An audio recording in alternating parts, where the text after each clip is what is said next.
ஐஸ்வர்யா, மகா எல்லாருமே அங்கே இருக்காங்க. அப்போ ராஜலக்ஷ்மி சொல்கிறாங்க, இந்த வீட்டில் என்ன நடக்குதுன்னு எனக்கு தெரியல.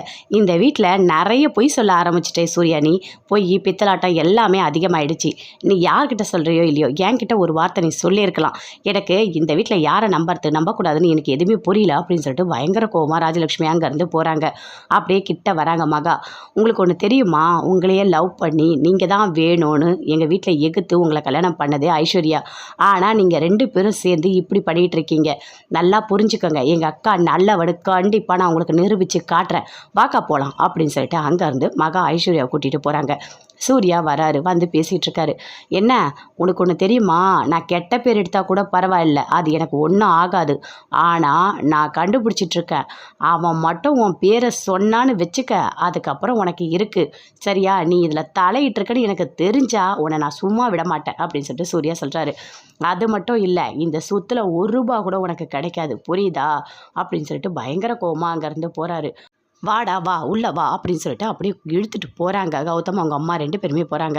அப்போ சித்ராதேவி சொல்கிறாங்க, ஏன்டா இப்படிலாம் பண்ணிகிட்ருக்க? நீ குடிக்காமல் அழுது சொல்லியிருந்தா கூட எல்லாரும் நம்பி இருப்பாங்க. நீ எதுக்காக குடிச்சிட்டு வந்து சொன்னேன்? யாராவது நம்பினாங்களான்னு பார்த்தியா? அது மட்டும் இல்லை, இந்த சூர்யா எப்படி பேசிட்டு போகிறான்னு பார்த்தியா? நீ மட்டும் இதில் சம்மந்தப்பட்டிருக்கான்னு அந்த சூர்யாவுக்கு தெரிஞ்சால் என்ன பண்ணுவான்னு தெரியுமா? நமக்கு எதுவுமே கிடைக்காது. நீ எதுக்காக இப்படிலாம் பண்ணிகிட்ருக்க அப்படின்னு சொல்லிட்டு சித்ராதேவி கேட்குறாங்க. அம்மா பார்த்தியா, அவள் மாசமாக இருக்கா, என்னால் தாங்க முடியலம்மா அப்படின்னு சொல்லிட்டு கௌதம் சொல்கிறாரு. எனக்கும் புரியுது, அவளையே பிடிக்கல, இப்போ மாசமாக வேற இருக்கா. எப்படியாவது அவளை வீட்டை விட்டு வெளியே அனுப்புகிறோம். சரியா?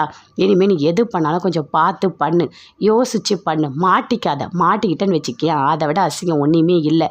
அந்த சூர்யா, மகா எல்லாருமே உன் மேலே தான் இருக்காங்க.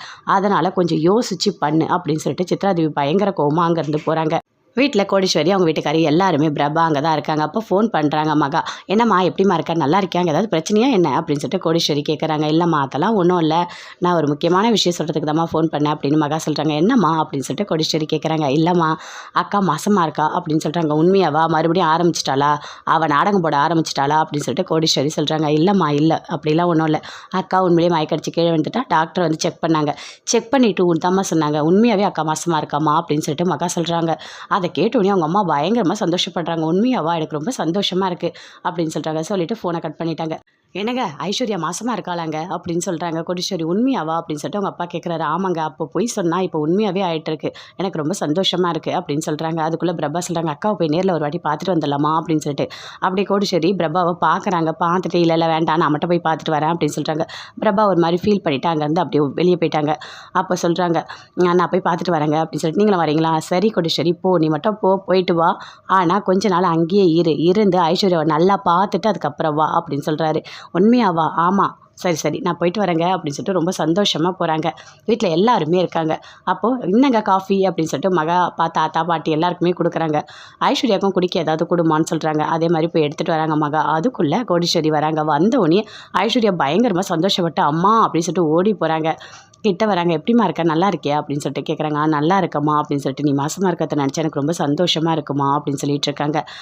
அப்படியே பார்க்குறாங்க. பார்த்துட்டு ஐஸ்வர்யா அப்படி தோளில் செஞ்சு பயங்கரமாக அழறாங்க. ஏமா அழற, என்னம்மா ஆச்சு அப்படின்னு கோடீஸ்வரி கேட்குறாங்க. நான் அதுக்காக அழலாமா அப்படி